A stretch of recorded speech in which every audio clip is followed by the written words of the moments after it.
নমস্কার বন্ধুরা, ordinary family kitchen চ্যানেলে আপনাদের সকলকে জানাই স্বাগত। আজ আমি তৈরি করতে চলেছি অসাধারণ স্বাদের এক পনিরের রেসিপি। এটি ভীষণই সুস্বাদু হয় খেতে এবং এটি আপনারা ঘরে থাকা সাধারণ কিছু জিনিস দিয়েই খুব চটজলদি তৈরি করে নিতে পারবেন। ভাত, রুটি, পোলাও, ফ্রাইড রাইস সব কিছুর সাথেই এই রেসিপিটা খেতে ভীষণই ভালো লাগে। চলুন দেখে নেওয়া যাক তাহলে আজকে আমার আয়োজন এই ভিন্ন স্বাদের পনিরের রেসিপি। আমি এখানে একটা বাটিতে কিছুটা গরম জল নিয়ে নিয়েছি। এর মধ্যে দিয়ে দিলাম হাফ চামচ পরিমাণ নুন। তার মধ্যে দিয়ে দিচ্ছি টুকরো করে কেটে রাখা পনির। আমি এখানে 200 গ্রাম পনির টুকরো করে কেটে নিয়েছিলাম। পনির আমি ভাজবো না, এভাবে নুন জলে ভিজিয়ে রান্না করব, তাহলে এটি খেতে ভীষণই ভালো হয়। পনিরগুলো একদম নরম হয়ে যায়। আপনারা চাইলে পনির ভেজেও নিতে পারেন। আমি এই নুন জলে 10 মিনিট পনিরগুলোকে ভিজিয়ে রাখবো, তারপর নুন জলটা ঝেড়ে ফেলে দেব। এবার একটা স্পেশাল মশলা তৈরি করে নেব। তার জন্য একটি কড়াইয়ে দিয়ে দিলাম শুকনো লঙ্কা 2টো, গোটা জিরে হাফ চামচ পরিমাণ, 5 ফোড়ন হাফ চামচ পরিমাণ দিয়ে নাড়াচাড়া করে ভালো করে ভেজে নিচ্ছি।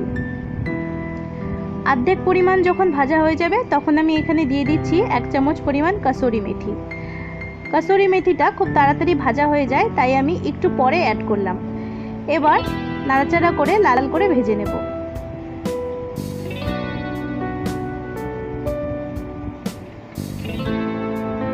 কিছুক্ষণ লাল লাল করে ভেজে নিয়েছি। এবার আমি এটাকে কড়াই থেকে উঠিয়ে পাটায় গুঁড়ো করে নেব।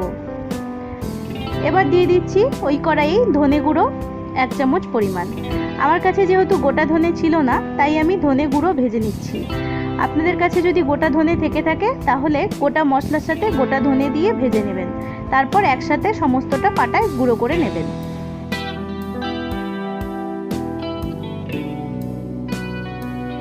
ধনে গুঁড়োটা ভালো করে ভেজে নিচ্ছি লাল লাল করে। এটা যখন ওই গোটা মশলাগুলো গুঁড়ো করব তখন এর সাথে মিশিয়ে দেব। এবার ধনে গুঁড়োটা তুলে দিয়েছি। এবার দিয়ে দিলাম কড়াইয়ে সরষের তেল। আমি রান্নাটা সরষের তেলেই করব। তেল গরম হতেই তেলে দিয়ে দিলাম গোটা গরম মশলা। গরম মশলাটা একটু লাল লাল হতে দিয়ে দিচ্ছি একটা টমেটো। টমেটো আমি ভালো করে বেটে নিয়েছি। এবার দিয়ে দিচ্ছি 1 চামচ পরিমাণ আদা বাটা। দিয়ে দিচ্ছি হলুদ গুঁড়ো 1 চামচ পরিমাণ। এবার সমস্ত মশলা ভালো করে নেড়েচেড়ে একটু ভেজে নিচ্ছি।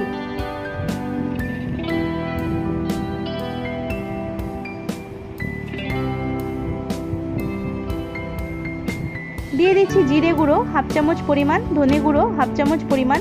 যেহেতু এই দুটো মশলা আমি আগে ভেজে বেটে গুঁড়ো করে নিয়েছি, তাই এখন একটু কম পরিমাণে দিয়ে দিলাম, কারণ ওই মশলাগুলো আমি এই রান্নাতে অ্যাড করব। দিয়ে দিলাম কাশ্মীরি লঙ্কার গুঁড়ো 1 চামচ পরিমাণ। ভালো করে নেড়ে চেড়ে মশলা কষিয়ে নিচ্ছি। যেহেতু গুঁড়ো মশলা অ্যাড করেছি তাই একটু শুকনো শুকনো হয়ে গেছিলো, তাই অল্প পরিমাণে জল দিয়ে মশলা ভালো করে কষিয়ে নিচ্ছি।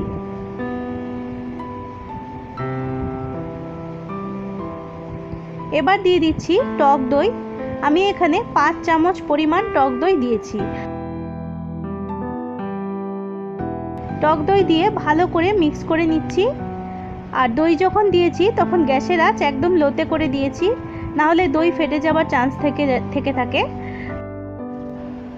ভালো করে দই মিক্স করে দিয়ে তারপরে গ্যাসের আঁচ আবার মিডিয়ামে করে দিয়েছি। দিয়ে দিচ্ছি চেরা কাঁচা লঙ্কা 3টা। কাঁচা লঙ্কাটা আপনারা যে যেমন ঝাল পছন্দ করেন সেই অনুযায়ী অ্যাড করবেন। যেহেতু আগে যে মশলাটা ভেজে নিয়েছিলাম শুকনো মশলাটা, তার মধ্যে শুকনো লঙ্কা দিয়েছিলাম, শুকনো লঙ্কা ঝাল হয়, তাই এখানে 3টে কাঁচা লঙ্কা অ্যাড করলাম। দিয়ে দিলাম পরিমাণ মতো জল। জলটা যে যেমন ঝোল পছন্দ করেন সেই অনুযায়ী জল দেবেন। আমি এখানে 1 কাপ পরিমাণ জল দিয়ে দিয়েছি। এবার দিয়ে দিচ্ছি আগে থেকে নুন জলে ভিজিয়ে রাখা পনিরটা। নুন জলটা ফেলে দিয়েছি, শুধু পনিরটা দিয়ে দিলাম।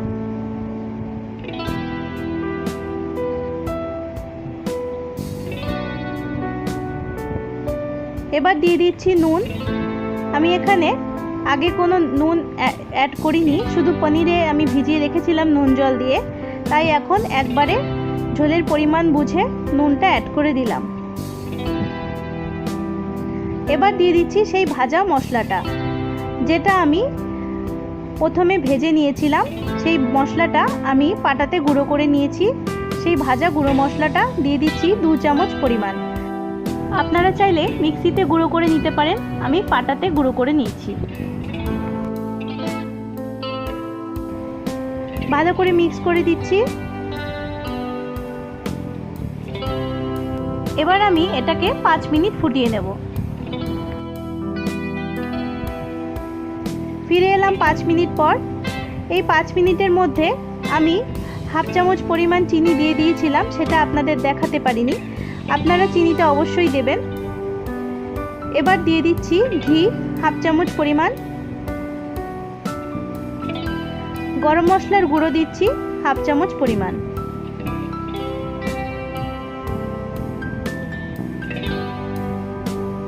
এবার ভালো করে নাড়াচাড়া করে মিক্স করে নিচ্ছি।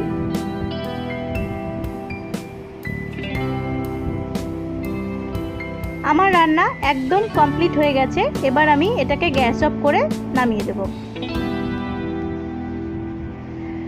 তৈরি হয়ে গেল এই ভিন্ন স্বাদের পনিরের রেসিপি। এটি ভীষণই সুস্বাদু হয় খেতে, আর তৈরি করা যায় খুব ঝটপট বাড়িতে থাকা সামান্য কিছু জিনিস দিয়েই।